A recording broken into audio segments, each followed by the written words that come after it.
By 2024, it should be increasingly common to take the anti-STI tablet after high-risk intercourse. However, not everyone has much cause for celebration. We are getting there this time around. A universally accessible antibiotic to combat STIs should be on the market shortly. We call it doxyPEP.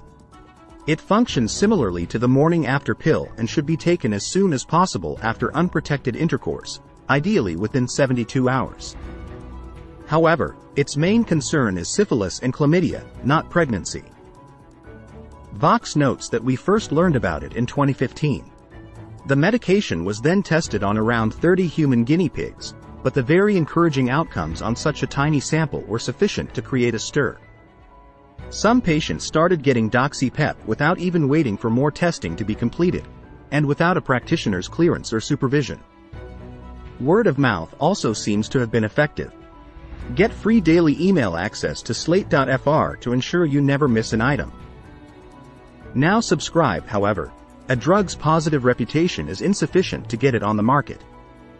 However, it's typically a positive indicator if health agencies are beginning to suggest it.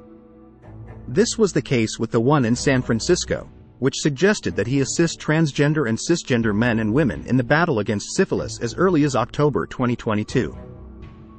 A universal cure-all? The U.S. Centers for Disease Control and Prevention, CDC, released a paper on October 2, 2023, outlining the circumstances under which to give doxyPEP. Since then, the antibiotic has progressively gained popularity. It remains unclear, and experts may make recommendations for modifications by November 16. At that point, the official doxyPEP administration guide will become accessible.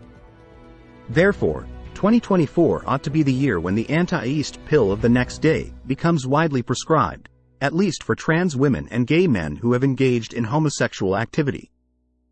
The issue is that resistance may ultimately develop to any antibiotics, particularly when used often.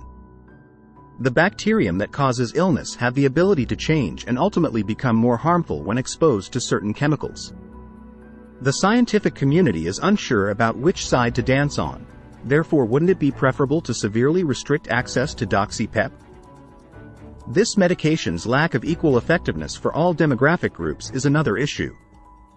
The two large investigations, one from April 2023 in San Francisco and one from France released in 2017, exclusively evaluated guys who had intercourse with other men or trans women. Vox claims that these groups were chosen according to the greatest likelihood of infection. Nevertheless, to understand the effects of doxyPEP on cisgender women, you must examine the findings of a Kenyan research, which indicates that the medication is not nearly as successful for them as it is for the previously mentioned groups.